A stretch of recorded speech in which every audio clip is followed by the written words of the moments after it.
കൂട്ടുകാരെ, നമുക്കിന്നൊരു തക്കാളിത്തൊക്ക് ഉണ്ടാക്കാം. അടിപൊളി ടേസ്റ്റാണ്. ഇഡ്ലിക്കും ദോശയ്ക്കും എന്ന് വേണ്ട ചോറിനും ഉപയോഗിക്കാം. ചപ്പാത്തിക്കും യൂസ് ചെയ്യാം. 6 തക്കാളി മിക്സിയുടെ ജാറിലോട്ട് അരിഞ്ഞിട്ടിട്ടുണ്ട്. നെല്ലിക്ക വലുപ്പത്തിലുള്ള പുളി എടുത്തിട്ടുണ്ട്. ചട്ടിയിലോട്ട് നല്ലെണ്ണ ഒഴിച്ചു കൊടുക്കുക. 1 പട്ട, 1 ഗ്രാമ്പു, 1 ഏലക്ക.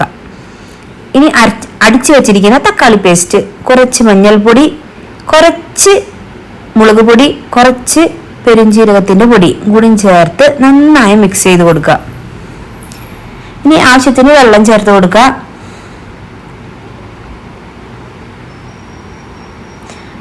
നമുക്ക് തക്കാളിയുടെ പുളിക്കനുസരിച്ചുള്ള ഉപ്പ് ചേർത്ത് കൊടുക്കുക. ഉണക്കമുളക് പൊടിച്ചത് ചേർത്ത് കൊടുക്കുക.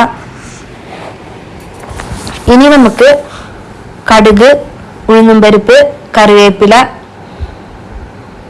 കായത്തിന്റെ പൊടി താളിച്ച് ചേർത്ത് കൊടുക്കാം. ഒരു 5 വെളുത്തുള്ളി ചെറുതായി കട്ട് ചെയ്തത് ചേർത്ത് കൊടുക്കുക.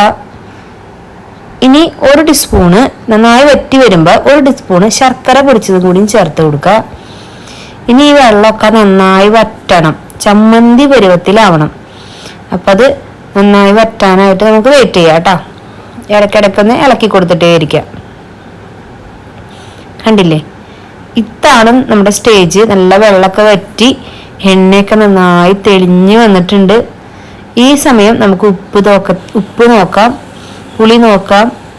അപ്പം നിങ്ങളെല്ലാവർക്കും ഒരുപോലെ ഇഷ്ടപ്പെടുന്ന തക്കാളിത്തൊക്ക് ദോശയ്ക്കും ഇഡ്ലിക്കും ചപ്പാത്തിക്കും എന്ന് വേണ്ട ചോറിന് വരെ കഴിക്കാം. അടിപൊളിയാണ് മക്കളെ, മിസ്സാക്കല്ലേ.